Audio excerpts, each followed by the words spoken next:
පොයිසෝන් ව්‍යාප්තිය පොයිසෝන් distribution. එතකොට අපි කලින් වීඩියෝ එකේ කතා කරපු බයිනෝමියල් ඩිස්ට්‍රිබියුෂන් එක වගේම මේ පොයිසන් ඩිස්ට්‍රිබියුෂන් එකත් විවිධ සම්භාවිතා ව්‍යාප්තියක් ඩිස්ක්‍රීට් ප්‍රොබබිලිටි ඩිස්ට්‍රිබියුෂන් එකක්.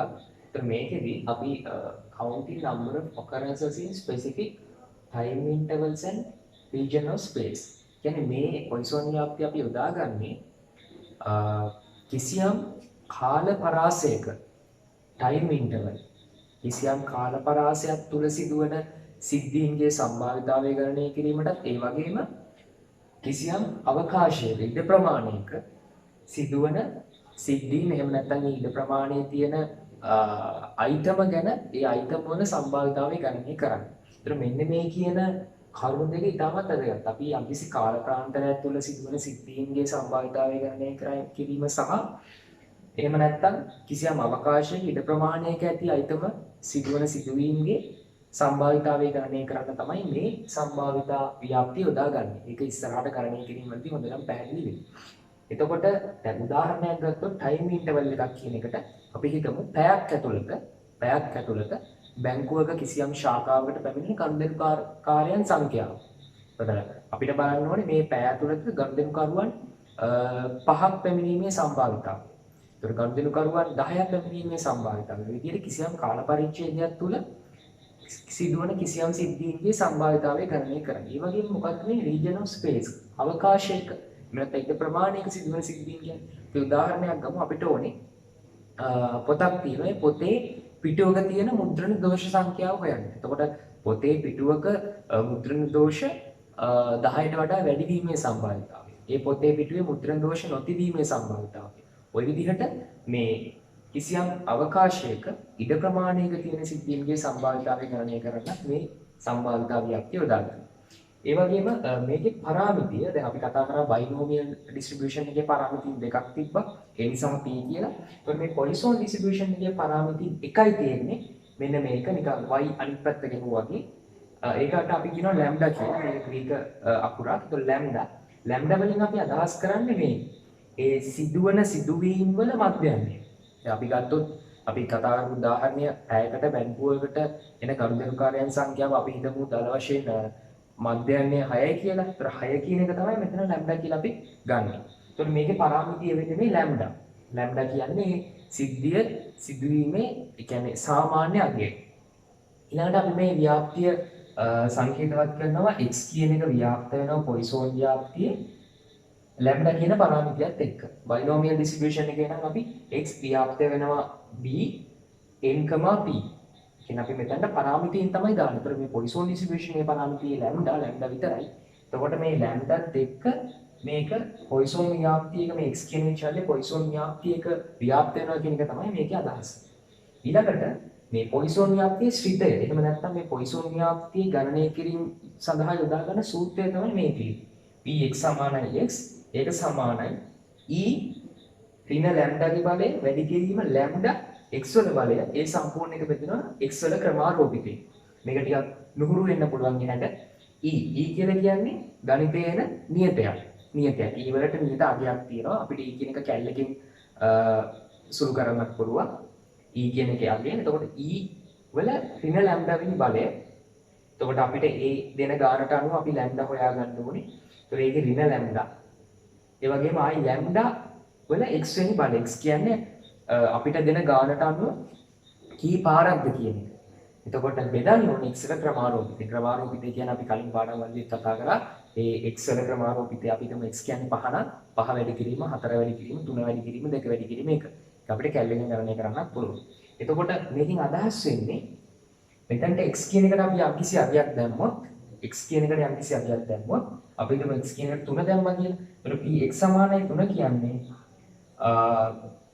මේ 3 කියන අගය සිදුවීමේ සම්භාවිතාවය. දැන් උදාහරණයක් විදිහට අර බැංකුවට පැයකදී පැමිණෙන ගනුදෙනුකරුවන් සංඛ්‍යාව හරියටම 3ක් වීමේ සම්භාවිතාවය කීයද? එතකොට අපිට මෙතන x වෙනුවට 3 දාන්න පුළුවන්. එතකොට ඒ අවස්ථාවේදී ලැම්ඩා 6යි නම් මෙතන e කියන එකේ අගය එහෙමම දාන්න පුළුවන්. මෙතන ඍණ 6. එතකොට මෙතනට එන්නේ 6 මෙතන 3 ක්‍රමාරෝපිතය. එතකොට මේකේ අපි x කියන තැනට ඕනම x අගයක් අපිට සම්භාවිතාවය හොයන්න අවශ්‍ය වෙන ඕනම x අගයක් දාලා මේක සුළු කරන්න පුළුවන්. මේකෙදිත් කලින් වගේම අර හරියට මේ අගය වීම, ඒ අගයට වඩා වැඩි වීම, ඒ අගයට වඩා අඩු වීම, අවම වශයෙන් ඒ අගය වීම, අවම වශයෙන් ඒ අගයට වඩා ඊට පස්සේ උපරිම වශයෙන් ඒ අගය වීම, මේ විදිහට මේ ඕනම x අගයක් අපිට මේකෙන් හොයාගන්න පුළුවන්. මේක හොඳට පැහැදිලිව ගණනය කිරීම කරද්දී. ඒතකොට මේ ලැම්ඩා කියන එක බිඳුව වෙන්න බෑ කියනවා. බිඳුවට වඩා වැඩි අගයක් වෙන්න ඕන කියනවා. මොකද මේක බිඳුව වුණත් හොඳට පැහැදිලි වෙන මේ සම්භාවිතාවයේ බිඳුව. මෙතන වැඩි කිරීමක් තියෙන්නේ. ඒතකොට මේ කියගේ බිඳුව නිසා ලැම්ඩා කියන්නේ හැමතිස්සෙම බිඳුවට වඩා වැඩි අගයක් වෙන්න ඕන. ඒ වගේම මේ කියන්නේ x වල අපේක්ෂිත අගය මේ පොයිසෝන් ව්‍යාප්තියට අදාළව පොයිසෝන් ව්‍යාප්තිය අපේක්ෂිත අගය ලැම්ඩා. කියන්නේ ලැම්ඩා කියන එක තමයි පොයිසෝන් ව්‍යාප්තිය අපේක්ෂිත අගය. බයිනෝමියල් ඩිස්ට්‍රිබියුෂන් එකේ අපේක්ෂිත අගය අපි ගත්තා n වැඩි කිරීම p. ඒ වගේ මෙතන අපේක්ෂිත අගය වෙන්නේ ලැම්ඩා. එතකොට ඒකේ වේරියන්ස් විචලතාවය ඒ ලැම්ඩාම තමයි. ඒ නිසා හරි පහසුයි මේක. මේකේ අපේක්ෂිත අගයේ විචලතාවයේ දෙකම ලැම්ඩා. එතකොට අපි බයිනෝමියල් ඩිස්ට්‍රිබියුෂන් එකේ විචලතාවය මතක ඇති n වැඩි කිරීම p වැඩි කිරීම q. ඒ වගේම මේකේ සම්මත අපගමනය හොයන්න පුළුවන්. මේක SD සම්මත අපගමනය මේ ලැම්ඩා කියන එකටම වර්ගමූලය දාන්න. මොකද හේතුව වේරියන්ස් එක ලැම්ඩා නම් සම්මත අපගමනය කියන්නේ වේරියන්ස් එකේ වර්ගමූලය. එතකොට මේ ලැම්ඩාට වර්ගමූලය දැම්මම මේකේ සම්මත අපගමනය හොයාගන්න පුළුවන්.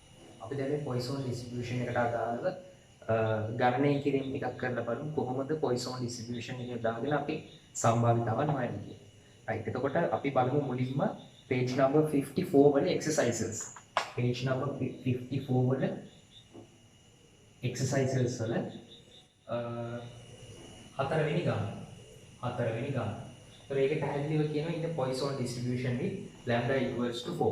මේකේ අනම්මනම් හැලීමකුත් නැහැ. කෙලින්ම අපිට දෙනවා lambda 4යි. ඒ වගේම x කියන එක අපි x කියලා ගත්තොත් x කියන එක distribute වෙන්නේ Poisson distribution එකකට. ඒ කියන්නේ අපි ගාන හදද්දී මුලින්ම මේ දීලා තියෙන data ටික ලියා ගන්න. ඒ වගේම ඊට පස්සේ අපි මුලින්ම කරන්න ඕනේ මේ ව්‍යාප්තිය මොකක්ද කියන එක අපි ලියා ගන්න ඕනේ. එක්ක ගාණෙන් හඳුනා ගන්න ඕනේ. එහෙම නැත්නම් ගාණි දැන් මෙතන නම් පැහැදිලිවම කෙලින්ම දීලා තියෙනවා Poisson distribution එක. ඒකේ මේ distribution එක පෙන්වන්න ඕනේ. ඊට පස්සේ අපි මේක මේ ගානට අදාළ කරලා ලියා ගන්නවා මේ ව්‍යාප්තිය. ඒ කියන්නේ මේ ගානේ පරාමිතීන් ආදේශ කරලා මේ ලැම්ඩා වෙනුවට අපි ඒක ලියා ගන්නවා. එතන ඉඳන් ලැම්ඩා 4යි. right. එතකොට x කියන්නේ මොකද්ද? මෙතන නම් x කියන්නේ මොකද්ද කියලා නෑ. නැත්නම් අපි අර බයිනෝමියල් එකේ හදුවා කියන මුලින් x කියන්නේ මොකද්ද කියන එක ඩිෆයින් කරන්න. x වලින් අපි අදහස් කරන්නේ මොකද්ද? ඒක ඉස්සරහා ගණන්වලදී වඩා පැහැදිලි. එතකොට ඒ වගේම අපිට ලියා ගන්න පුළුවන් ලියා ගන්න ඕනේ මේ පොයිසෝන් ව්‍යාප්තියේ ගණන් හදන්න යොදා ගන්න ෆන්ක්ෂන් එක. e ඍණ ලැම්ඩා ලැම්ඩාගේ x වෙනි බලයේ විදිහට x වල ක්‍රමාරෝපිතය. මේක ගානේ තමයි හදන්නේ. ඒතකොට මේක අපේ ගානට අදාළ කරගෙන ලියාගත්තොත් e x වල x සමානයි e ඍණ ලැම්ඩා. ඒතකොට ලැම්ඩා වෙනකොට අපි 4 ආදේශ කරනවා. ඍණ 4 4 x x එක දන්නේ නැහැ. ඒක ගානේ අපෙන් අහන ගාන අනුව තමයි x තීරණය වෙන්නේ x වල ක්‍රමාරෝපිතය.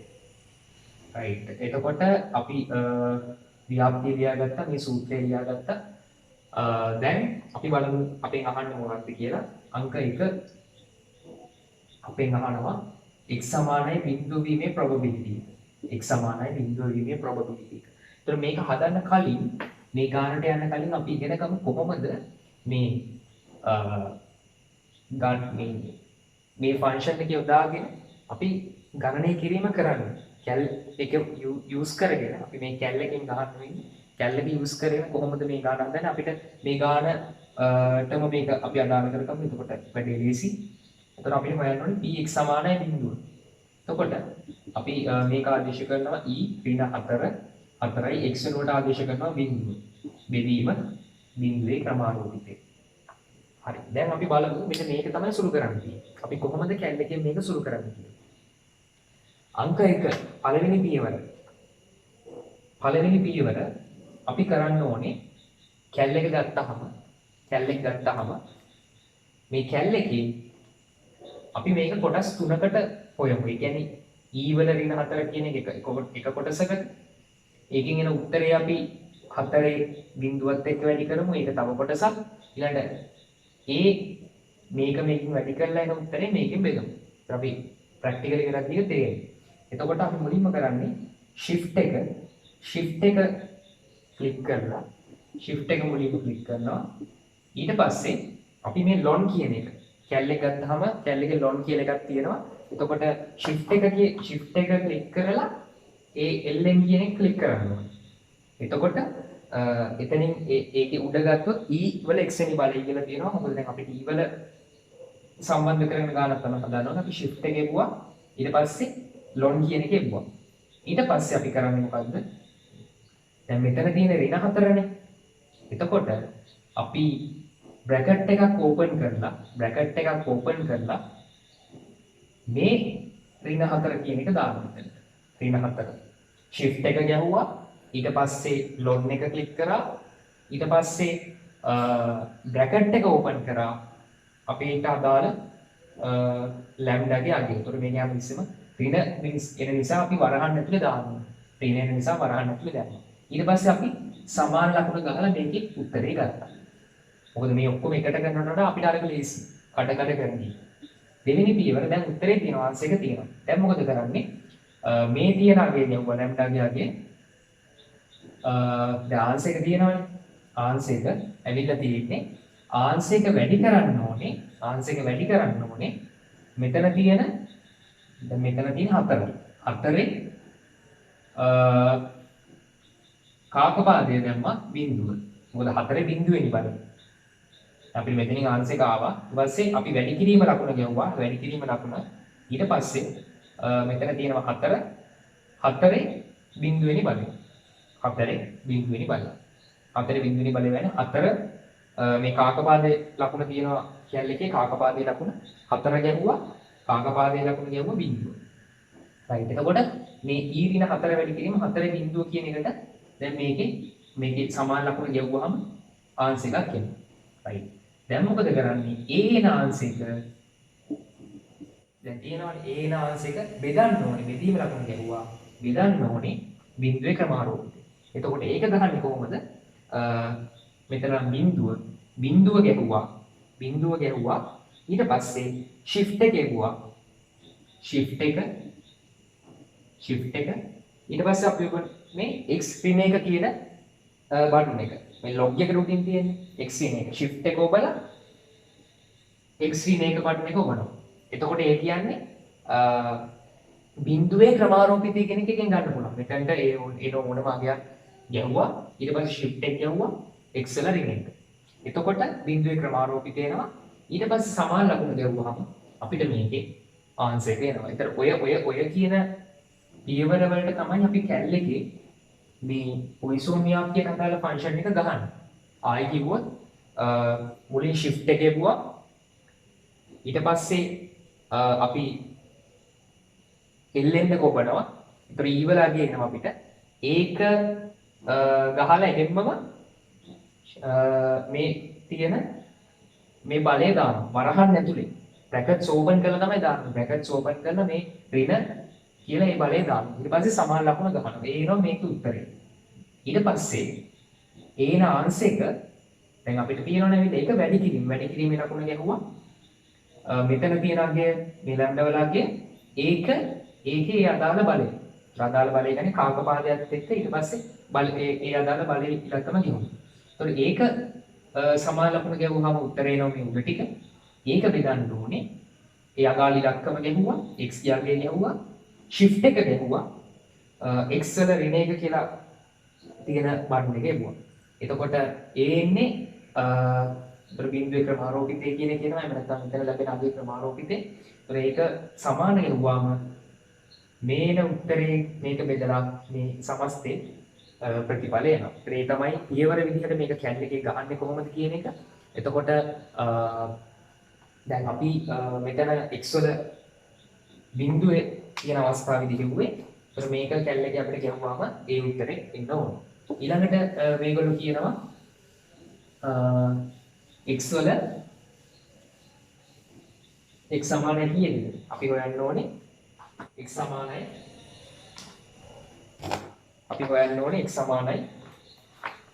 x වැඩි බිඳුව. දැන් අපි x සමානයි බිඳුව එහෙම දැන් හොයන්න ඕනේ x සමානයි බිඳුව. දැන් මෙතනදීත් අපි අර බයිනෝමියල් ඩිස්ට්‍රිබියුෂන් එක කතා කරා වගේම සමාන අවස්ථා වෙනවා, වැඩි අවස්ථා වෙනවා, අඩු අවස්ථා වෙනවා, අවුන් වශයෙන් අවස්ථා වෙනවා, උපරිම වශයෙන් අවස්ථා වෙනවා. ඔය හැම අවස්ථාවකටම මේකේ සම්භාවිතාවයන් අහන්න පුළුවන්. එතකොට දැන් අපි අහන්නේ p x වැඩි බිඳුව x බිඳුවට වැඩි වීමේ සම්භාවිතාවය. දැන් ඔන්න මෙන්න මේ කියන කාරණාව ඉතාමත් වැදගත්. අපි බයිනෝමියල් ඩිස්ට්‍රිබියුෂන් එකේ නම් වැඩි කියලා කිව්වම හෝ සමානයි වැඩි කියලා කිව්වහම අපි කරේ මොකද්ද? එතනින් එහා තියෙන ටික නෑ. වැඩි කියලා කිව්වොත් ඒක නැතුව එහා තියෙන ටික වැඩි බිඳුව නම් දැන් හිතන්න මේක බයිනෝමියල් ඩිස්ට්‍රිබියුෂන් එක ආශ්‍රයෙන් හතර ගානක් නම් අපි මේක වැඩි බිඳුව කිව්වහම බිඳුව නැතුව ඉතුරු ටික 1 2 3 ඔය විදිහට ඒ ටික එකතු කරලා ගන්න පුළුවන්. කොතනට වෙනකන්ද? n දක්වා. n කියන එක තමයි උපරිම සීමාව. n දක්වා බිඳුවට වඩා වැඩි 1 2 3 ඔය ටිකේ සම්භාවිතාවය ගන්න පුළුවන්. ඒ වගේම බිඳුව හෝ බිඳුවට වැඩි කිව්වොත් ඒත් එහෙමයි. හැබැයි මෙතන තියෙන ප්‍රශ්නේ පොයිසන් ඩිස්ට්‍රිබියුෂන් එකට අදාළව උපරිම සීමාවක් නැහැ. දැන් බයිනෝමියල් එකේ නම් n වල සීමාවක් තියෙනවා. n කියලා එකක් තියෙනවා. හැබැයි බයිනෝමියල් එකේ එහෙම එකක් නැහැනේ. දැන් උදාහරණයක් විදිහට මේකේ කියන්නේ ලැම්ඩා 4යි. මේක ඉස්සරහා ගණන් වලින් තවත් පැහැදිලි වෙයි. මෙතන සීමාවක් නැහැ. එතකොට x බිඳුවට වඩා වැඩි වීමේ සම්භාවිතාවය කිව්වහම x 1 වීම 2 වීම 3 වීම 4 වීම ඔය විදිහට දිගට යන්න පුළුවන්. එතකොට දැන් එහෙම යද්දි අපි කොහොමද මේක සීමාවක් දැන් නැතුව කොතනට වෙනකන්ද මේක එකතු කරන්නේ? අපිට එහෙම කියන්න බෑ. මම හිතන්නේ මම කියන එක පැහැදිලි. එතකොට ඒ නිසා අපිට කවදාවත් යම් කිසි අගයකට වඩා වැඩි කිව්වොත් x ඒ අගයට වඩා වැඩි එහෙම නැත්නම් ඒ අගය හෝ ඒ අගයට වඩා වැඩි කිව්වොත් ඒ කියන්නේ තිබුල් කට x පැත්තට හැරිලා තියෙන අවස්ථාවක අපි හැමතිස්සම ගණනය කරන්න ඕනේ අනිත් පැත්තට. මොකද්ද අනිත් පැත්ත කියන්නේ? n නැති අගය අඩු කිරීම. අපි බයිනෝමියල් එකෙත් කියලා අර ගොඩාක් අගයන් එක පාර වැඩි ප්‍රමාණයක් තියෙද්දි අපිට ලේසි ඒ ටික එකතු කරනවට වඩා එකෙන් n නැති අගය කිහිපය අඩු කරන්න. ඒතන අපි කරේ ලේසි නිසා. හැබැයි මෙතන අපිට ඒක අනිවාර්යයෙන්ම කරන්න වෙනවා හේතුව උපරිම සීමාවක් නැහැ. ඒ නිසා අපිට මේ පැත්තට ගන්න බෑ අනිත් පැත්තට විතරයි ගන්න වෙන්නේ. එතකොට x බිඳුවට වඩා වැඩි කියන්නේ බිඳුව නැතුව ඉතුරු ටික. බිඳුව නැතුව ඉතුරු ටික. එහෙනම් එකෙන් අපි අඩු කරනවා px සමානයි බිඳුවේ අගය. දැන් මේ පළවෙනි කොටසේදී අපි ගත්තා මේකේ අගය. L එකෙන් සුළු කරාම මේක අපිට අගය ගන්න පුළුවන්. ඒ අගය මෙතනට කෙලින්ම ආදේශ කරන්න පුළුවන්. ආයි හොය හොය නෑ. මොකද x සමානයි බිඳුව අගය අපි පළවෙනි කොටසේදී හෙව්වා. ඒත් මෙතනදී විශේෂයෙන් මේ ගණනය කිරීම ආශ්‍රිතව මේ පොයිසන් ව්‍යාප්තියට සම්බන්ධ ගණනය කිරීම ගැන අපිට ලොකු දෙයක් ඉගෙන ගන්න පුළුවන්. ඒ තමයි මේක කැලලකින් ගහන්නේ කොහොමද කියන එක. ඒ වගේම වැඩි අගයක් ගැන සම්භාවිතාවය අහලා තිබ්බොත් අනිවාර්යෙන් අනිත් පැත්ත තමයි හොයන්නේ. එකෙන් n නැති ටික අඩු කරනවා. මොකද n ටික එකතු කරලා ගන්න බෑ උපරිම සීමාවක් අපි දන්නේ නැති නිසා. right ඊළඟට අපි යමු මේකේ පස්වෙනි ගානට එක්සර්සයිස් එකේ පස්වෙනි ගාන. ඒකේ කියනවා textbook authors and publishers work hard to minimize the number of errors in a text. ඒ කියන්නේ කිසියම් පොතක දෝෂ අඩු කරන්න ඒගොල්ලෝ කටයුතු කරනවා. However, some errors are unavoidable. ඒ කොහොම වුණත් සමහර errors නවත්තන්න බෑ. The statistic editor reports that the mean number of errors per chapter is 0.8. A chapter එකට අදාළ errors මේ පොතේ chapter එකට අදාළ පරිච්ඡේදයකට අදාළ errors 0.8ක් කියලා estimate කරලා තියෙනවා. එතකොට අහනවා what is the probability that there are less than 2 errors in particular chapter? Right. එතකොට දැන් මේ ගාන දිහා බැලුවාම මේකේ අපිට කියන්නේ මේක පොයිසන් ඩිස්ට්‍රිබියුෂන් එකක තියෙන්නේ බයිනෝමියල්ද මොකේද තියෙන්නේ කියන එක කියන්නේ නැහැ. ඒතර ගාන දිහා අපි බලලා තමයි තේරුම් ගන්න ඕනේ මොන ඩිස්ට්‍රිබියුෂන් එකක්ද කියන එක. එතකොට දැන් මම මුලින්ම කිව්වා පොයිසන් ඩිස්ට්‍රිබියුෂන් එකක අදාළ කරන ගණන් හදාන්න පුළුවන් යම්කිසි කාල පරිච්ඡේදයක එහෙම නැත්නම් යම්කිසි අවකාශයක ඉඩ ප්‍රමාණයක සම්බන්ධ ගැටලු කියලා. ඒතකොට මේ තියෙන්නේ ඉඩ ප්‍රමාණයක් සම්බන්ධ ගැටලුවක්. ඒ කියන්නේ ඒ chapter එකේ තියෙන දෝෂ ප්‍රමාණය. යම්කිසි ඉඩ ප්‍රමාණය නැත්නම් අවකාශය කියන්නේ chapter එක. ඒ chapter එකේ තියෙන දෝෂ ප්‍රමාණය ගැන තමයි කතා කරන්නේ. එහෙනම් අපිට මේක පුළුවන් පොයිසන් ව්‍යාප්තියෙන් හදන්න. එතකොට දැන් මුලින්ම අපි මේකේ දත්ත ටික ලියාගමු. ඒගොල්ලෝ කියනවා mean number of errors per chapter. chapter එක තියෙන සාමාන්‍ය වැරදි සංඛ්‍යාව. මොකක්ද ඒ කියන්නේ? අන්න lambda. lambda කියන්නේ අපි කිව්වා ඒ සිද්ධිය සිදුවෙන occurrence එක, mean occurrence එක සාමාන්‍ය වාර ගන්න. එහෙනම් මෙතන lambda කියන්නේ 0.8යි. 0.8යි. right. එතකොට දැන් අපි මේකේ දීලා නැති අපිට තේරුම් ගන්න පුළුවන් දත්ත ටික ගාන හදන්න කලින් ලියා ගන්න ඕනේ. right. එතකොට මේක අපිට කියන්න පුළුවන් x කියන එක ව්‍යාප්ත වෙනවා පොයිසෝන් ව්‍යාප්තියක. අපි ඒකේ පොදු සූත්‍රය මුලින් ලියන්න ඕනේ. ඊට පස්සේ මේ ගානට අදාළ කරගත්තාම x කියන එක ව්‍යාප්ත වෙනවා 0.8ක් ලැම්ඩා සහිත පොයිසෝන් ව්‍යාප්තියක. ඒකටත් කලින් අපි ලියන්න ඕනේ මොකක්ද මේ x කියන්නේ? මොකද මේ ගානට අදාළව x කියන්නේ මොකක්ද කියලා ලියන්න ඕනේ. ඒතර මේ ගානට අදාළව x කියන්නේ number of errors in a chapter. right. අපි කතා කරන්නේ chapter එකක තියෙන දෝෂ සංඛ්‍යාව. එහෙනම් x කියන්නේ number of errors in a chapter. එහෙම නැත්නම් පරිච්ඡේදයක ඇති දෝෂ සංඛ්‍යාව කියන එක x කියලා අපි හඳුන්වනවා. ඊට පස්සේ අපි මේක ලියමු. ඒ x කියන එක පොයිසෝන් ව්‍යාප්තියක පිහිටනවා. මේ ගානට අනුව ඒකේ ලැම්ඩා 0.8යි. right. දැන් අපිට අපෙන් අහන්නේ දෝෂ දෙක less than 2. දෝෂ දෙකට වඩා අඩු වීම. ඒත් ඒක අපි හදන්න කලින් මේ පොයිසෝන් ව්‍යාප්තියට අදාළව මේ ෆන්ක්ෂන් එක ලියා ගන්න ඕනේ. අපි කලින් කිව්වා වගේ e ඍණ ලැම්ඩා වල x බෙදීම x වල ක්‍රමානුරූපීව. ඒතර මේ ගානට අදාළව මේක ලියාගත්තොත් p x සමානයි x e ඍණ ලැම්ඩා කියන්නේ 0.8යි ඍණ මෙතන 0.8යි මෙතන x බෙදීම x. මේක තමයි මේ ගානට අදාළ x වල ක්‍රමානුරූපීව. මේ ගානට අදාළව තියෙන ශ්‍රිතය. දැන් අපි යන ගානට. මොකද සාමාන්‍ය ගාන කොටස් දෙක තුනක් තියෙද්දි අපිට මේක පොදුවේ මේ විදිහට මුලින් ගානේ කොටස් දෙක තුනට යන්න කලින් මෙහෙම ලියා ගන්න පුළුවන්. මොකද අර කොටස් වලදී අපි මෙතන මේ අදාළ x අගයන් වෙනස් කරලා තමයි ගාන හදන්නේ. පොදුවේ ලියා ගන්න පුළුවන්. right. ඒතර අපි මේක එක දෙයයි යහන්නේ. දෝෂ සංඛ්‍යාව කියලා අපි කිව්වා x. ඒතර x දෙකට වඩා අඩු වීම. less than 2. මේකේ සම්භාවිතාවය තමයි යහන්නේ. දෙකට වඩා අඩු වීම.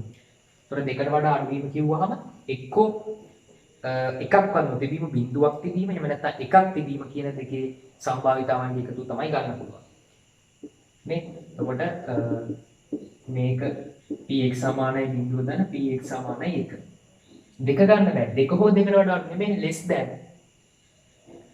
than at most කිව්වොත් තමයි දෙකක් ගන්න. ඒ කියන්නේ උපරිම වශයෙන් දෙකක් තිබී. එතකොට බිඳුවක් තිබීම හෝ එකක් තිබීම හෝ දෙකක් තිබී. මෙතන කියන්නේ දෙකට වඩා අඩුයි. දෙකට වඩා අඩුයි.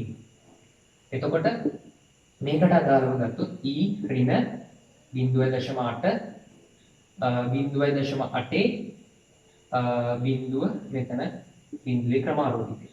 ධන e ඍණ 0.8 0.8 1 මෙතන එකේ ක්‍රමානුරූපීව. දැන් අර අපි ඉගෙන ගත්ත විදිහට කැල්ලකින් මේ අගයන් දෙකේ සම්භාවිතා දෙක සුළු කරලා ඒ දෙක එකතු කරගත්තාම අපිට ලැබෙනවා පොතේ පරිච්ඡේදයක දෝෂ දෙකට වඩා අඩු වීම less than 2 errors. අපි දැන් මේක විස්තර කරන්න කිව්වොත් අපිට පුළුවන් මේ එන අගයෙන් කියන්නේ පරිච්ඡේදයක දෝෂ දෙකට වඩා අඩු සංඛ්‍යාවක් තිබීමේ සම්භාවිතාවය. පරිච්ඡේදයක දෝෂ දෙකට වඩා අඩු සංඛ්‍යාවක් තිබීමේ සම්භාවිතාවය. right. අපි example එකට යමු. මේක example එකට example 8.4 වලට මොකද ඒ example එක ටිකක් හොඳ ගානක් exercises වල ගණන් දෙකට වඩා ටිකක් සංකීර්ණයි. ඒ නිසා අපි example එකේ තියෙන ගානට යමු. example 8.4 page number 50. page number 50. page number 50 example 8.4. right. මේකේ කියනවා bookshop එකක් තියෙනවා. මේ bookshop එකට customers ලා එනවා. මිනිත්තුවකට 3.4ක රේට් එකකින්. ඒ කියන්නේ මිනිත්තුවකට සාමාන්‍ය කස්ටමර්ස්ලා 3.4ක් එනවා. ඒ 3.4ක් කස්ටමර්ස්ලා කියන එක ප්‍රශ්නයක් කරගන්න එපා. මොකද මේ 3.4ක් කියන්නේ ඒක ඇවරේජ් එක. Average just an average value 3.4ක්. එතකොට මේක ඒගොල්ලෝ කියනවා Poisson distribution එක තියෙනවා කියලා අපෙන් කොටස් දෙකක් අහනවා. ඒතර මේක ඒගොල්ලෝ කිව්වත් නැත්නම් Poisson distribution එක තියෙනවා කියලා මේ තියෙන්නේ අම්කිසි කාල සීමාවකට අදාළ අගයක්. කාල සීමාවකට අදාළ අගයක්. එහෙම නැත්නම් කාල පරිච්ඡේදයක සම්භාවිතය. එතකොට අපි මේකට යොදා ගන්නවා Poisson distribution එක. ඒගොල්ලෝ මෙතන පැහැදිලිවම කියලා තියෙනවා නැතත් මේ වගේ ගාණක් දුන්නාම අපිට යොදාගන්නේ Poisson distribution එක කියලා හිතා ගන්න පුළුවන්. එතන මේ average rate එක ඒක තමයි මෙතනදී අපි lambda කියලා ගන්න. මොකද්ද මේ lambda 3.4 කියන්නේ? මිනිත්තුවකට මේ බුක් ෂොප් එකට එන කස්ටමර්ස් සංඛ්‍යාව. හැබැයි එකපාරට lambda කියලා 3.4 කියන්න කලින් අපි බලන්න ඕනේ ගානේ අණු කොටස් වල අහලා තියෙන්නේ මොනවද කියලා. මොකද මේ අණු කොටස් වල අහලා තියෙන ප්‍රශ්නය අනුව මේ lambda ගේ අගය වෙනස් වෙන්න පුළුවන්. හරි. මුලින්ම අහනවා 2 or more customers arrive in a particular minute. යම් කිසි මිනිත්තුවකදී කස්ටමර්ස් දෙන්නෙක් හෝ වැඩි ගණනක් පැමිණීමේ සම්භාවිතාවයි. ඒ කතා කරන්නේ මිනිත් එකක් ගැන. ඒතර මෙතන lambda ඒ කියන්නේ මේ රේට් එක දීලා තියෙන්නේ මිනිත්තුවකට අදාළව. හරි. එහෙනම් මේ ගානට අදාළව අපිට lambda 3.4 කියලා ගන්න පුළුවන්. lambda අපි මේ පළවෙනි පාර්ට් එක හදන්නේ lambda 3.4යි. එතකොට අපි x කියන එක හඳුනාගත්තොත් x වලින් කියන්නේ number of customers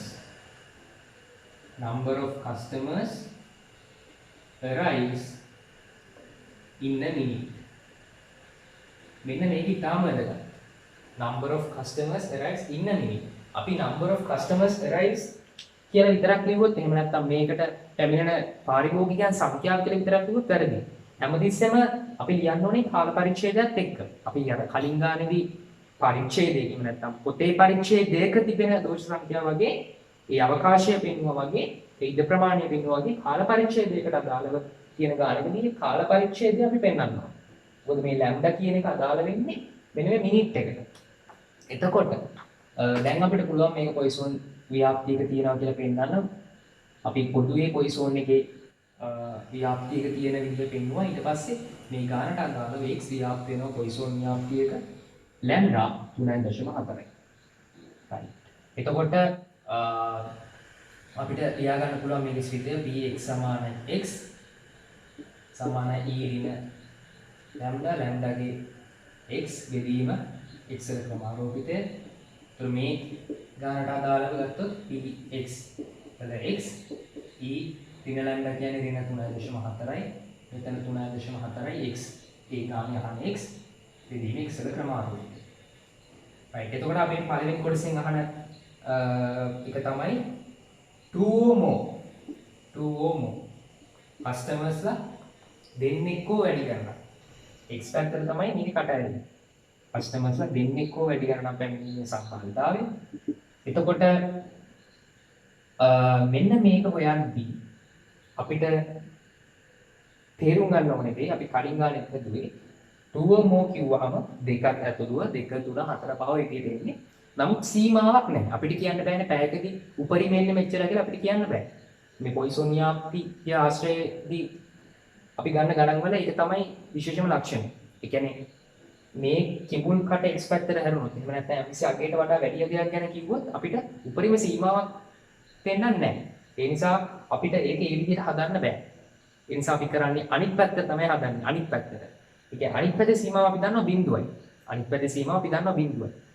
එතකොට කස්ටමර්ස්ලා දෙන්නෙක් හෝ දෙන්නෙක්ට වඩා වැඩි ප්‍රමාණයක් පැමිණීම කියන එක අපිට 2 3 4 ඔය විදිහට හදන්න බෑ. මොකද සීමාවක් දන්නේ නැති නිසා අපි කරන්නේ කොච්චර ප්‍රමාණයක් තිබ්බත් ඒ හැම එකේම සම්භාවිතාවන්ගේ එකතු එකයි කියලා අපි දන්නවා. බයිනෝමියල් ඩිස්ට්‍රිබියුෂන් වල එහෙම උනත් එහෙමයි. Poisson distribution ගත්තත් එහෙමයි. ඒ හැම සිද්ධියම සිදුවීමේ සම්භාවිතාව ඒ සෙට් එකේම එකතු එකයි. ඒ නිසා එකෙන් අපි අඩු කරනවා මේකේ වෙන්නේ නැති එක. දෙන්නෙක් හෝ දෙන්නෙක්ට වඩා පැමිණීම කියන එක අනිත් පැත්ත තමයි දෙන්නෙක්ට වඩා අඩු ප්‍රමාණයක් පැමිණීම. කියන්නේ එක්කෙනෙක්වත් නොපැමිණීම වෙන්නත් පුළුවන්. එහෙම නැත්නම් එක්කෙනෙක් විතරක් පැමිණීම වෙන්නත් පුළුවන්. right. එතකොට මෙතන x සමානයි 0 ධන x සමානයි 1 කියන දෙකේ සම්භාවිතාවන් අයින් කරාම එකෙන් මේ ප්‍රමාණය අයින් කරාම අපිට ලැබෙන්නේ කස්ටමර්ස්ලා දෙන්නෙක් හෝ දෙන්නෙක්ට වඩා වැඩි ප්‍රමාණයක් පැමිණීමේ සම්භාවිතාව. එතකොට අපි මේක ලියන්න පුළුවන් e ඍණ 3.4 වැඩි කිරීම 3.4 බිඳුවෙනි බලයේ බෙදීම බිඳුවේ ක්‍රමානුරූපිතේ ධන e ඍණ 3.4 වැඩි කිරීම 3.4 පළවෙනි බලයේ බෙදීම එකේ ක්‍රමානුරූපිතේ. අපිට ආයි කැල් එකෙන් මේ දෙක සුළු කරන්න පුළුවන්. මම ආයි මතක් කරලා කැල් එකෙන් සුළු කරන්නේ කොහොමද කියන එක. අපි මුලින්ම කැල් එකේ shift එක ගෙවුවා. shift එක ඔබලා ln කියන ගෙවුවා. එතකොට ඉබලා කියනවා. ඊට පස්සේ වරහන ඕපන් කරා බ්‍රැකට් එකක් දැම්මා. ඍණ 3.4 පහළ වරහන ක්ලෝස් කරා සමාන ලකුණ ගෙවුවා. ඊට පස්සේ ඒ ආන්සර් එක වැඩි කරන්න ඕනේ 3.4 අර කාකපාදයේ දැම්මා. ඒකේ බිඳුව, ඒ කියන්නේ 3.4 බිඳුවෙනි බලය. ඊට පස්සේ ඒකේ ආන්සර් එක ගන්න පුළුවන්. ඒ ආන්සර් එක බෙදන්න ඕනේ බිඳුවේ ක්‍රමානුරූපිතෙන්. ඒ බෙදන්නේ ආන්සර් එක දැන් අපිට ඇවිල්ලා තියෙනවා. ඒක බෙදීම ලකුණ ගෙවුවා. ඊට පස්සේ බිඳුව ගහලා අපිට පුළුවන් shift එක ඊට පස්සේ x වල ඍණ එක කියන ඒ බටන් එක ගෙවුවාම බිඳුවේ ක්‍රමානුරූපිතයට අදාළ අගය එනවා. එතකොට සමාන ලකුණ ගෙවුවාම මේකේ වැලියු එකේ මේ විදිහට මේ දෙකේම වැලියුස් දෙක ගන්න පුළුවන්. ඒ වැලියුස් දෙක එකතු අරගෙන ඒ එකතුව එකෙන් අඩු කරාම මේ දෙකෙන් එකතු එකකින් අඩු කරාම අපිට ලැබෙනවා මේකට අදාළ උත්තරය. එතකොට කාට හරි කෙලින්ම මේක කැල් එකේ එක දිගටම ගහන්න පුළුවන් නම් මේ ඔක්කොම ඒත් එහෙමයි. නැත්නම් අර කිව්වගේ කොටස් තුනට කඩලා ගහන්නත් පුළුවන්. මේ විදිහට අපි පොයිසෝන් ඩිස්ට්‍රිබියුෂන් එකට අදාළ ගාණක් දුන්නාම මේ ටික ලියාගෙන හරියට මේ සුළු කිරීම කරලා සම්භාවිතාවය ගණනය කරගන්න ඕනේ. මේ පියවර මෙහෙමම ලියන්න. මොකද හදිස්සිය හරි මෙතන සම්භාවිතාව ගණනය කරද්දී අපිට වැරදීමක් වුණත් එතකොට මෙතනට සහ මේ උත්තරයට ලැබෙන ලකුණු විතරයි අපිට අහිමි වෙන්නේ. මේ පියවර වලට ලකුණු ලැබෙනවා. එන්නේ මෙතනට වෙනකන් ලියා ගන්න පුළුවන් කියන්නේ එතකොට ඒ ළමයා තේරුම් අරන් තියනවා මේක හදන්නේ මේ විදිහට කියන එක බලන කෙනාගේ උඩට යනවා. right ඊළඟට අපි බලමු මේකේ දෙවෙනි කොටස less than 4 customers arriving any two time period. Right. Then මෙන්න මේක ඉතාම වැදගත්. දැන් අපි පළවෙනි එකේ කිව්වේ එක මිනිත්තුවකදී දෙන්නෙක් හෝ වැඩි ගණනක් පැමිණි. දෙවෙනි එකේ කියනවා මිනිත්තු දෙකකදී. අන්න වෙනස. එතකොට ඒ වගේම අපිට මේ ගානේ ඇවරේජ් එක දීලා තියෙන එක මිනිත්තුවකට අදාළ ගාන. මේක පළවෙනි ගානෙන් අහන්නේ එක මිනිත්තුවක් නිසා අපි එතන ලැබ්ඩා මේ මිනිත්තුවට සම්බන්ධ කරගෙන 3.4 ගෙනම ගත්තා. හැබැයි දැන් අපිට පුළුවන් ද දෙවෙනි ගාන මේ කියන දත්ත භාවිතා කරලම ඒ කියන්නේ මේ ටික මේ ගණන් දෙකටම පොදු දත්තයක් විදිහට හිතාගෙන අපිට ගාන හදන්න බෑ. බයිනෝමියල් ඩිස්ට්‍රිබියුෂන් එක නම් එහෙම වෙනස් වෙන්නේ නැහැ. අපිට ගානක් දීලා කොටස් කීපයක් කරුවොත් ඒ පොදු මේ ටික පොදු විස්තර විදිහට ලියාගෙන ගණන් හදන්න පුළුවන්. හැබැයි මේ පොයිසෝන් එකේදී ඒක වෙනස් වෙන්න පුළුවන්. ලැම්ඩා වෙනස් වෙන්න පුළුවන්. දැන් මෙතන දෙවෙනි එකේදී අහන්නේ මිනිත්තු දෙකක පීරියඩ් එකේදී. එතකොට අපි ලැම්ඩා දීලා තියෙන්නේ 1 මිනිත්තුවක. 1 මිනිත්තුවක ඇවරේජ් එක තමයි දීලා තියෙන්නේ. එහෙනම් මිනිත්තු දෙකක පීරියඩ් එක කිව්වහම අපිට ලැම්ඩා 3.4 අරගෙන මේ ගාන හදන්න බෑ. ඒ කියන්නේ කවුරු හරි දැන් මේ ගාන හදද්දි නොසැලකිලිමත්ව මේ ටික මෙහෙමම දාලා නැත්නම් ලැම්ඩා 3.4 කියලාම දාලා ඒතර අපෙන් අහන්නේ less than 4 customers. එතකොට px අඩුයි 4 කියලා අපි එතකොට px අඩුයි 4 කිව්වහම මෙතනට අදාළ වෙනවා px සමානයි 0 ධන px සමානයි 1 ධන px සමානයි 2 ධන px සමානයි 3. මේ ටික හරි. එතකොට දැන් px අඩුයි 4 කිව්වහම ඉන්නේ px සමානයි 0 x සමානයි 1 x සමානයි 2 x සමානයි 3. ඒක හරි. 4 ඉන්නේ නැහැ මොකද x අඩුයි 4 කියලා කියන්නේ. දැන් ඒතර ආදේශ කරද්දී e ඍණ 3.4 බිඳුව බෙදීම බිඳුවේ ක්‍රමානුරූපිතේ ওই විදිහට ලියුවොත් වැරදි. හේතුව මෙතන ලැම්ඩා 3.4 නෙමෙයි ලැම්ඩා වෙනස් කරන්න ඕනේ. ලැම්ඩා වෙනස් කරන්න ඕනේ හේතුව ටයිම් පීරියඩ් එක වෙනස් වෙනවා. ඒතර මේ ලැම්ඩා කියන එක නියත අගයක් නෙමෙයි හැමතැනම. ටයිම් පීරියඩ් එක වෙනස් වුණොත් වෙනස් කරන්න වෙනවා අපිට. එහෙනම් මේ දෙවෙනි ගානට අදාළව අපි ලැම්ඩා කියලා ගන්න වෙන්නේ මොකද්ද? දෙවෙනි ගානට අදාළව ලැම්ඩා කියලා ගන්න වෙන්නේ මොකද්ද? number 2 part එක. එතකොට number 2 part එකට අදාළව අපිට ලැම්ඩා කියලා ගන්න වෙන්නේ 3.4 වැඩි කිරීම 2. ඇයි? මිනිත්තුවකට 3.4යි. එහෙනම් මිනිත්තු දෙකකට 3.4 වැඩි කිරීම 2 6.8 කියන එක තමයි අලුත් ලැම්ඩා. මෙන්න මේ 6.8 කියන එක යොදාගෙන තමයි අපි ගාන හදන්න ඕනේ. එතකොට මෙතන x වෙනවා, x උත් වෙනස් වෙනවා. ඒක නිර්වචනය කරලා තියෙන වෙනස් වෙනවා. number of customers arrives in 2 minutes. arrives in 2 minutes විදියට ඒක වෙනස් වෙනවා. එතකොට මේ ව්‍යාප්තියත් වෙනස් වෙනවා. මේ ගානට අදාළව 3.4 නෙමෙයි 6.8.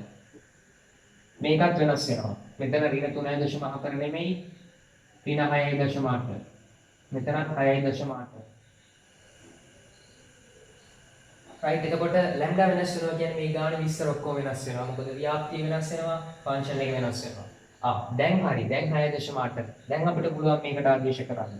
x සමානයි බිඳුව කිව්වම e ඍණ 6.8 වැඩි කිරීම 6.8 බිඳුව යට බිඳුවේ ක්‍රමාරෝපිතය.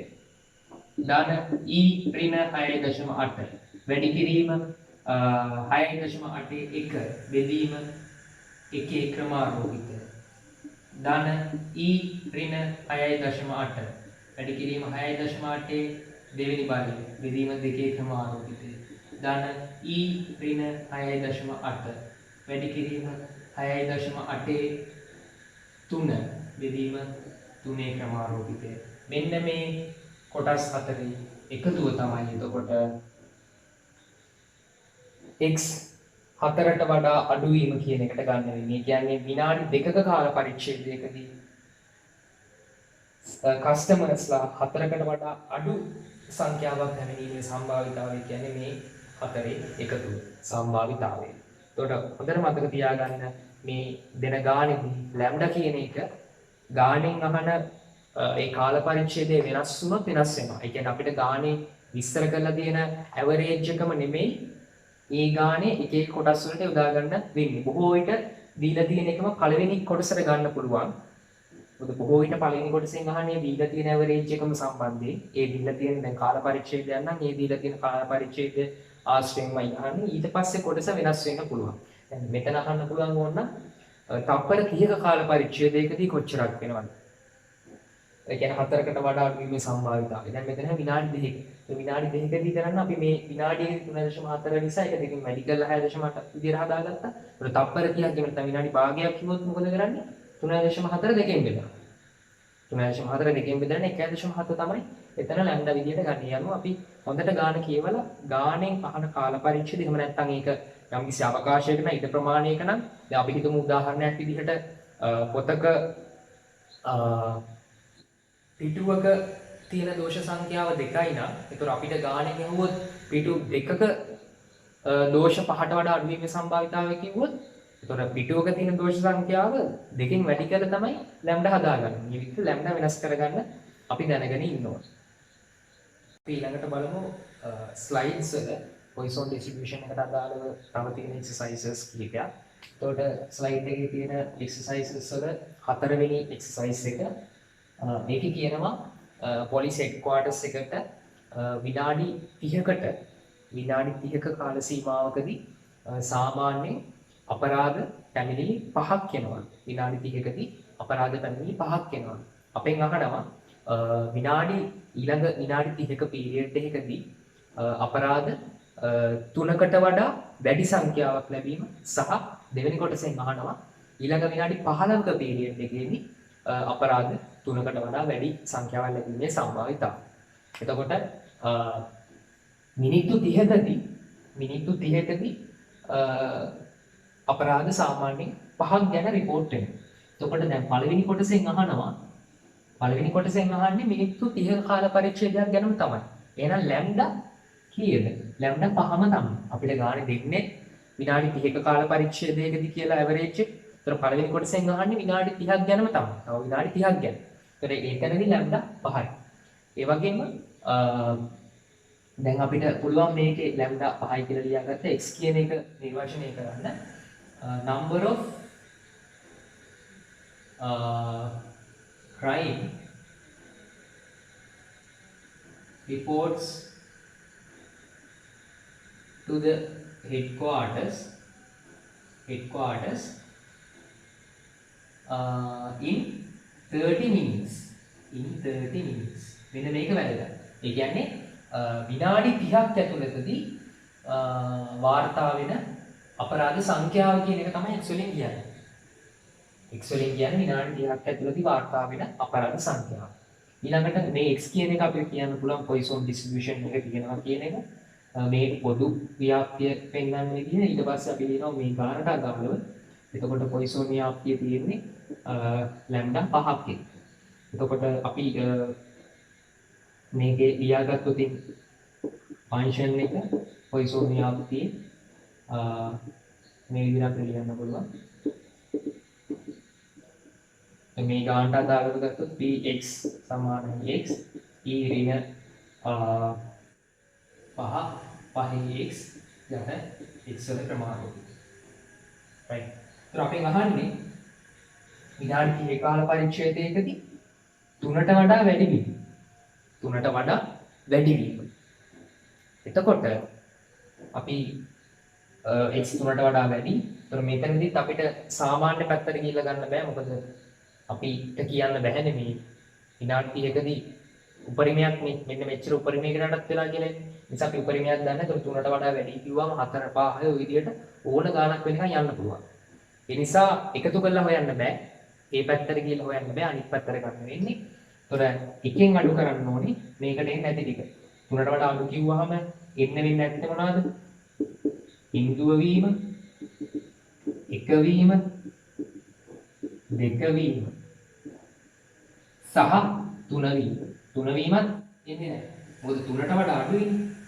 3ට වඩා අඩුයි. sorry 3ට වඩා වැඩිනේ.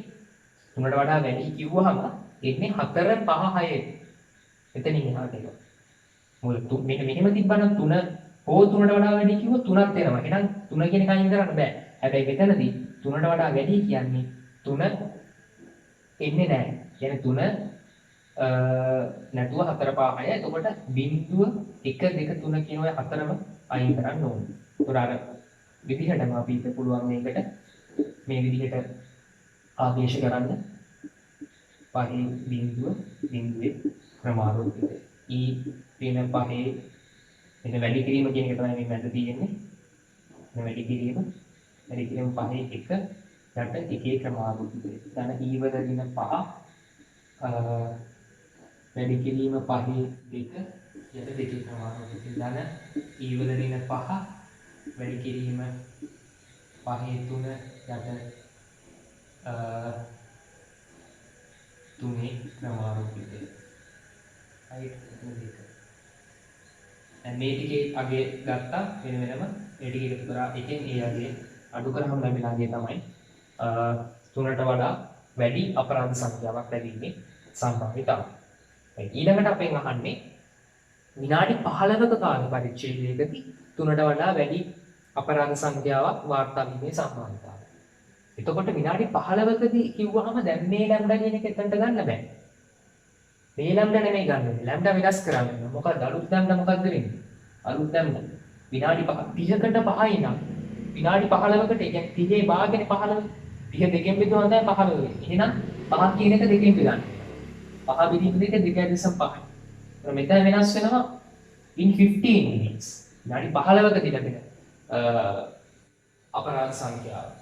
ඒතර මෙතනත් වෙනස් වෙනවා. මෙතන ලැම්ඩා කියන එක 2.5 වෙනවා. මෙතන වෙනස් වෙනවා. මේ සම්පූර්ණ හැම එකම වෙනස් වෙනවා. දැන් මම මේක බෝඩ් එක හදද්දි මෙතන වෙනස් කරාට ගාන හදද්දි දැන් පළවෙනි ගානට එක දත්ත ටිකක් ඊළඟ දෙවෙනි ගානේ මේ ඔක්කොම ටික අලුතෙන් ලියන්න ඕනේ. ඒ කියන්නේ එතනින් තමයි තේරුම් ගන්නේ මේක තේරුම් ගන්නත් දිනවා ලැම්ඩා වෙනස් වෙනවා. ලැම්ඩා වෙනස් වුණොත් මේ ව්‍යාප්තිය මේ ශ්‍රිතය මේ x වල අපි අර්ථකථනය කරලා තියෙන හැම එකම වෙනස් වෙනවා. right දැන් මෙතන මේ අහන්නේ මේ සිද්ධියම තමයි. 3ට වඩා වැඩි වීම තමයි. නමුත් අර කාල පරිච්ඡේදය වෙනස් වුණා. ඒතර අපිට මෙතන මේ 5 කියලා දාලා තියෙන තැන් වලට 2.5 කියලා හදන්න වෙනවා. මොකද ලැම්ඩා කියන එක 2.5යි. මේ හැමතැනම 2.5 2.5 කියන එක ආදේශ කරලා තමයි අපිට සුළු කරන්න තියෙන ලැම්ඩා විකුණන. ඔය විදිහට ලැම්ඩා වෙනස් වුණොත් ඒ ලැම්ඩා හදාගෙන තමයි අපි ගාන හදන්නේ. ඊළඟ ස්ලයිඩ් වල තියෙන example 3 ගාන එකක් වැදගත් විශේෂ ගානක්. ඒකේ කියනවා දවස් 50ක කාල පරිච්ඡේදයක. එහෙම නැත්නම් දවස් 50ක අවධියක මේ ස්පෑන් කියලා කියනවා. ස්පෑන් කියන්නේ ඒ අවධිය. එහෙම නැත්නම් දවස් 50ක පරතරය කියන එක. මේ දවස් 50ක කාල පරිච්ඡේදයක ඇක්සිඩන්ට්ස් 10ක් වෙනවා. දවස් 50කදී ඇක්සිඩන්ට්ස් 10ක් වෙනවා. ඊළඟට කියනවා මේ දවසකට වෙන ඇක්සිඩන්ට් කියන එක පොයිසන් ඩිස්ට්‍රිබියුෂන් එක තියෙනවා නම් දවසකට ඇක්සිඩන්ට් දෙකක් හෝ වැඩි ගණනක් සිදුවීමේ සම්භාවිතාවය. ඇක්සිඩන්ට් දෙකක් හෝ වැඩි ගණනක් 2 or more accidents per day ඒ පාරේ එහෙම නැත්නම් ඒ නගරේ දවස් 50ක් අතර කාලෙදී දවස් 50ක කාලයකදී ඇක්සිඩන්ට් 10ක් වෙනවලු. අපෙන් අහන්නේ දවසකදී ඇක්සිඩන්ට් දෙකක් හෝ වැඩි ගණනක් සිදුවීමේ සම්භාවිතාවය. ඒතර මේක කෙලිම කියලා දිනව පොයිසන් කියලා කියන නැටත් අපි දන්නවා මේ යම්කිසි කාල පරාසයක් ඇතුළත සිදුවෙන දෙයක්. ඒක අපි ගන්නේ පොයිසන් ඩිස්ට්‍රිබියුෂන් එකෙන්. එතකොට මෙතනදී මේ දීලා තියෙන්නේ ඇවරේජ් එක දීලා තියෙන්නේ දවස් 50කට. අපෙන් අහන්නේ ගාන දවසක සම්භාවිතාවයක්. එතකොට අපි මෙතනදී මුලින්ම ලැම්ඩා හොයාගන්න ඕනේ. මේ ලැම්ඩා හොයාගන්න ඕනේ. එතකොට ලැම්ඩා කියන්නේ මොකද්ද? 50 බෙදීම 10 බෙදීම 50. 10 කියන්නේ ඇක්සිඩන්ට් සංඛ්‍යාව, 50 කියන්නේ number of days. එතකොට දවස් 50කට නම් 10ක් වෙන්නේ අපි හොයන්නේ එක දවසකටනේ. එවැනි එක දවසකට. එහෙනම් 10 අපි බෙදන්න ඕනේ 50න්. මේක තවත් විස්තර කරොත් දවස් 50කට 10ක් වෙනවා නම් එක දවසකට කොච්චරක්ද කියන එකයි හොයන්නේ. මෙතන days, මෙතන day, මෙතන accidents. ඒතර දවස් 50කට accident 10ක් වෙනවා නම් දවස් 50කට accident 10ක් වෙනවා නම් එක දවසකට. ඒක සරලව ගත්තොත් 10 බෙදීම 50. ඒතර මෙතන ලැම්ඩා වෙන්නේ 10 බෙදීම 50. ඒ කියන්නේ 1 බෙදීම 5. 0.2. ලැම්ඩා 0.2. කියන්නේ මේ ආශ්‍රයෙන් අපිට කොට ගන්න පුළුවන් දවසකට සාමාන්‍යයෙන් ඇක්සිඩන්ට් 0.2ක් වෙනවා. දවසකට ඇක්සිඩන්ට් 0.2ක් වෙනවා. right. ඒතකොට x කියන එක අපි හඳුනාගමු. x කියන්නේ number of accidents per day. මේ දවසකට සිදුවෙන ඇක්සිඩන්ට් සංඛ්‍යාව තමයි අපි x වලින් අර්ථකථනය කරන්නේ. ඒත් ඒ අනුව මේක අපිට කියන්න පුළුවන් x කියන එක ව්‍යාප්ත වෙනවා පොයිසන් ව්‍යාප්තියක. x කියන එක ව්‍යාප්ත වෙනවා පොයිසන් ව්‍යාප්තියක ලැම්ඩා 0.2යි. ලැම්ඩා 0.2යි. අපි කෙලිම ගානට මෙයන්. එතකොට අපෙන් කියන්නේ x අපි ඊට කලින් ස්ථිතය ලියාගමු. px සමානයි x e ඍණ ලැම්ඩාගේ x වෙනි බලයෙන් x වල ක්‍රමාරෝපිතය. මේ ගානට අදාළ කරගත්තාම e වල ඍණ 0.2යි 0.2 x වෙනි බලයේ විදීම x වල ක්‍රමාරෝපිතය. අපෙන් අහන්නේ දෙකක් හෝ දෙකට වඩා වැඩි සම්භාවිතාවය. ඒ කියන්නේ දවසකට ඇක්සිඩන්ට් දෙකක් හෝ දෙකට වඩා වැඩියෙන් සිදුවීම. මේකෙදි වැඩිපුර සිදුවන අවස්ථාවක් x වැඩි තිබුල් කට x පැත්තට හැල්ලා තියෙන්නේ. එතකොට එකතු කරගෙන යන්න බෑ. මොකද සීමාව දන්නේ නැහැ. එහෙනම් එන්න ටික අඩු කරන්න ඕනේ. එකෙන් අඩු කරන්න ඕනේ px සමානයි 0 ධන px සමානයි 1 සම්භාවිතාව දෙක. දෙක ගන්න නැහැ. මොකද දෙක හෝ දෙකට වඩා වැඩි. එතකොට මේ දෙකේ ගත්තාම e වල ඍණ 0.2 වැඩි කිරීම 0.2 බිඳුව බෙදීම බිඳුවේ ක්‍රමාරෝපිතය ධන e වල ඍණ 0.2 වැඩි කිරීම 0.2 එකේ ක්‍රමාරෝපිතය. මේ දෙක සුළු කරලා මේ දෙකේ එකතුව එකෙන් අඩු කරාම එතෙන්ට ලැබෙනවා දවසකට අනතුරු දෙකක් හෝ දෙකට වඩා වැඩි ගණනක් සිදුවීම. ඒතර මේ සම්භාවිතා ගැන අපිට ඕන 100% වැඩි කරලා ප්‍රතිශතාත්මකව ඉදිරිපත් කරන්නත් පුළුවන්. මේ කලින් කරපු ගණන් වලදී වගේම බයිනෝමියල් ඩිස්ට්‍රිබියුෂන් එක වගේම මේ ඕනම සම්භාවිතා ගණනක් අපිට කිව්වොත් percentage එකක් පෙන්වනවොත් ඒ සම්භාවිතාව 100% වැඩි කරාම අපිට percentage එකක් විදිහට ඉදිරිපත් කරන්න පුළුවන්. එතකොට මේ තාක් අපි මේ Poisson distribution එක කියන්නේ මොකක්ද කියලා කතා කරා. ඒකේ ශ්‍රිතය ඒකේ ව්‍යාප්තිය කොහොමද අපි සංකේතවත් කරන්නේ මොන වගේ අවස්ථාද ඒකේ Poisson distribution එක ඉදාගෙන හදන්න පුළුවන්. ඒ වගේම Poisson distribution එකේ ප්‍රායෝගික යෙදුම් ගණනය කිරීම කීපයක් අපි කතා කරා. ඒතකොට Poisson distribution එක සම්බන්ධයෙන් මොන හරි ගැටලු තියෙනවා නම් comment section එකේ දාන්න. ඊළඟ දවසේදී අපි ඊළඟ වීඩියෝ එකෙන් normal distribution එක ගැන කතා කරනවා.